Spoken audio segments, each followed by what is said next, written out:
last probably 2 months or so. I've got a few stocks that do real well, and then I have some stocks that have been coming in.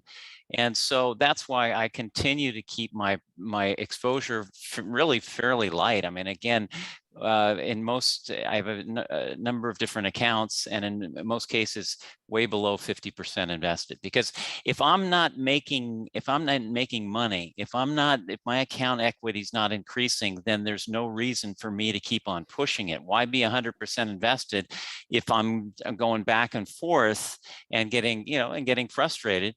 But if I see new opportunities, then I'll try them, but I'll try them in a smaller size than I would be if I felt, hey, we're off to the races. We've got so many breakouts working, and they work, and then they build new bases and go again. So that's why I'm staying very, very light. And also, you're at the end of the summer.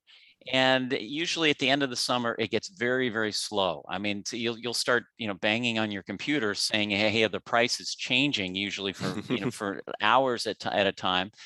And it's usually a good time to do research and also study some of the stocks you've made money in, and especially ones you've lost in over the last 8 months, because there's not going to be a tremendous amount of movement in the market during this last week of the summer.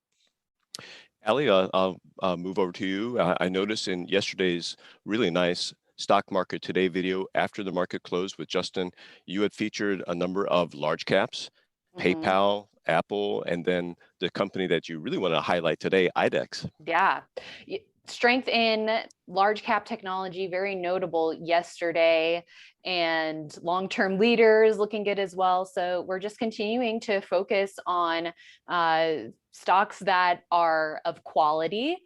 I noticed a couple people in the Q&A, hey, let's talk about the Zoom gap down. Well, we will. Yeah, we will. And heading into earnings, was Zoom really in the best position? We want to be focusing on stocks that check off all of those boxes that we are looking for in the qualities of strong stocks. Of course, there's no perfect stock, but the more you can have in your favor, that's setting you up for success, in addition to, of course, buying at the right time, selling at the right time, which we will get into. And I did want to mention that our series from David Ryan on selling, the first 2 parts are now on the FAQ page at investors.com/live FAQ, and we will be adding the lesson from today to that as well.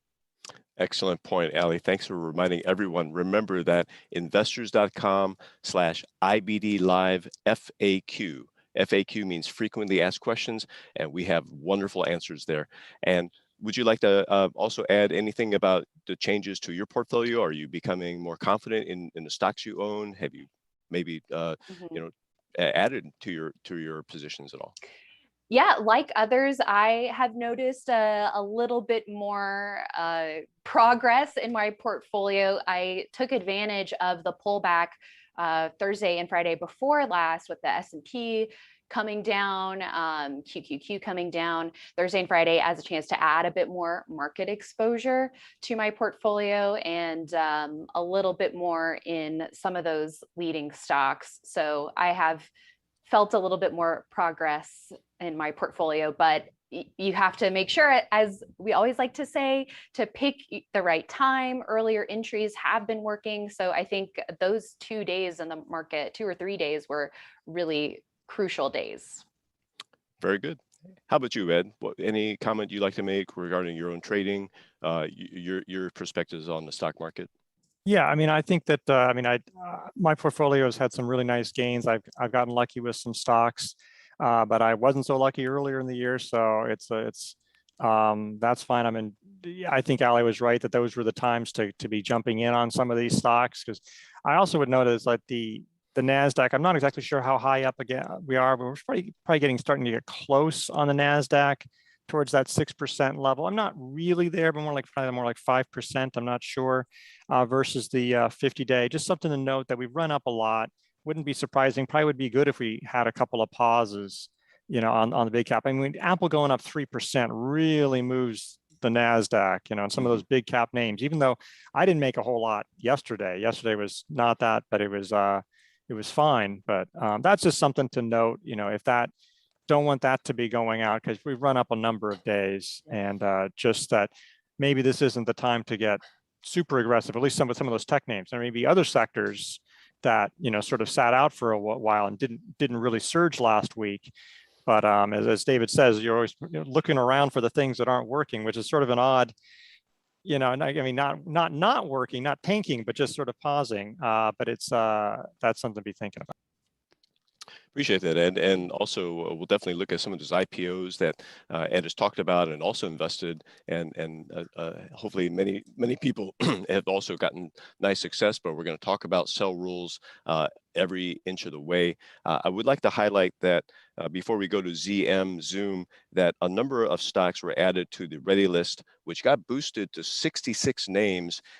Maybe I was a little bit ticker happy, but I saw a lot of really good setups, including Facebook, FB, RH, Etsy, PayPal, Apple, Axon. You guys remember that one? The taser maker, AXON, that one's been setting up. Deere, DE, has been acting better. It deserves a spot back in the ready list. And only a few were actually cut from the ready list. In fact, only one that I saw that was really worth deleting, and that was Advanced Auto Parts, AAP. We also have 232 names on the watch list. So pretty healthy list going into the long weekend. On the left side here, you see on Thinkorswim, the NASDAQ 100 certainly leading the upside yesterday, is leading the downside today. I'm noticing DocuSign, for instance, DOCU, kind of a crowd favorite here. That one's down more than 3%. We'll investigate that one. And above here, let's see.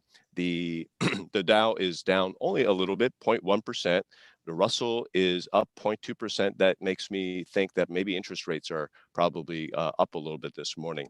We'll also spy through the live and ready lists a little bit later, but let's immediately go to a Marcus Smith chart and look at Zoom. And Ed, why don't you lead us here, talk about, just like what Ali said, how you got to make sure everything is there before you make a buy. You're on mute. And Ed, you're on. I had a warbling cat behind me, so decided not to have that as Upset part of about the Zoom. part of the ambiance. That's right. But yeah, it's like, this one was below the 50-day line, the 200-day lines. I mean, look, it had a run. It ran up from 270, to a little over 400. So it looked like, hey, maybe it's bouncing back. Here it goes. And some have. I mean, some of the stocks that sold off really hard have come back, but sometimes sometimes they never come back, or sometimes they sort of bounce and then they fade off again. And this just wasn't looking very good. Living below the 50-day and 200-day line, running into earnings when the expectations are still very high. I mean, it's still highly valued. People are still betting on tremendous growth. And so, the growth rates are slowing quite a bit. You can look at, well, this is fiscal 22 and it's in now that. So fiscal 23, they're expecting basically no earnings growth. I mean, that's not what people are investing in Zoom in for. This is, so, I mean, again, if the market decided we like it, that's fine. But it's like it was not setting up for it, and now it does not look good. It wasn't, I don't think it was something you wanted to hold into earnings, and it's starting to threaten to get towards the lows that it reached earlier this year. This one may take a long time to repair. I mean, I don't really see a whole lot of reason. I'll probably just not be paying too much attention to this one for a while. Well, let's look at check back in 3-6 months, right? And see. By then we'll have bottomed out and formed the right side of the base. David, let's bring you in